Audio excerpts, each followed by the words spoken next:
Today we're continuing to read the brothers Karamazov. But we all, myself included, looked upon the soldiers in our service as cattle.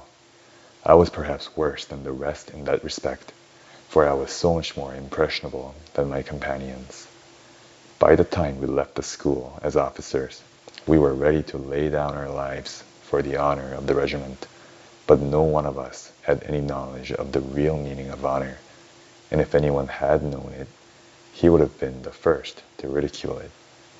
Drunkenness, debauchery, and devilry were what we almost prided ourselves on. I don't say that we were bad by nature. All these young men were good fellows, but they behaved badly, and I, worst of all. What made it worse for me was that I had come into my own money, and so I flung myself into a life of pleasure, and plunged headlong into all the recklessness of youth. I was fond of reading, yet strange to say, the Bible was the one book I never opened at that time, though I always carried it about with me, and I was never separated from it. In very truth, I was keeping that book for the day and the hour, for the month and the year, though I knew it not. After 4 years of this life, I chanced to be in the town of K, where our regiment was stationed at the time. We found the people of the town hospitable, rich, and fond of entertainments. I met with a cordial reception everywhere, as I was of a lively temperament and was known to be well off, which always goes a long way in the world. And then a circumstance happened which was the beginning of it all. I formed an attachment to a beautiful and intelligent young girl of noble and lofty character, the daughter of people much respected. They were well-to-do people of influence and position. They always gave me a cordial and friendly reception. I fancied that the young lady looked on me with favor, and my heart was aflame at such an idea. Later on, I saw and fully realized that I perhaps was not so passionately in love with her at all, but only recognized the elevation of her mind and character, which I could not indeed have helped doing. I was prevented, however, from making her an offer at the time by my selfishness. I was loath to part with the allurements of my free and licentious bachelor life in the heyday of my youth, and with my pockets full of money, I did drop some hint as to my feelings.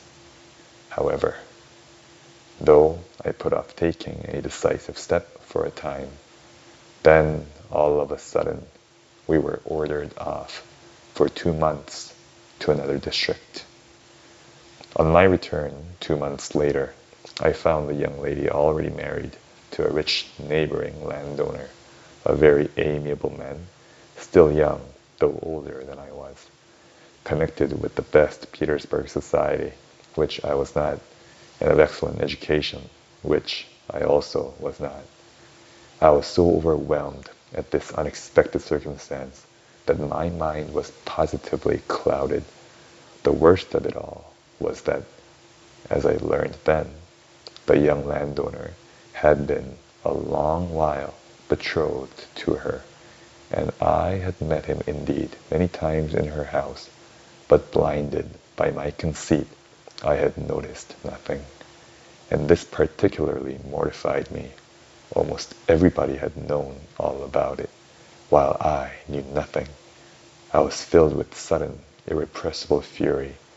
With flushed face, I began recalling how often I had been on the point of declaring my love to her, and as she had not attempted to stop me or to warn me, she must, I concluded, have been laughing at me all the time. Later on, of course, I reflected and remembered that she had been very far from laughing at me. On the contrary, she used to turn off any love-making on my part with a jest and begin talking of other subjects. But at that moment, I was incapable of reflecting and was all eagerness for revenge. I am surprised to remember that my wrath and revengeful feelings were extremely repugnant to my own nature.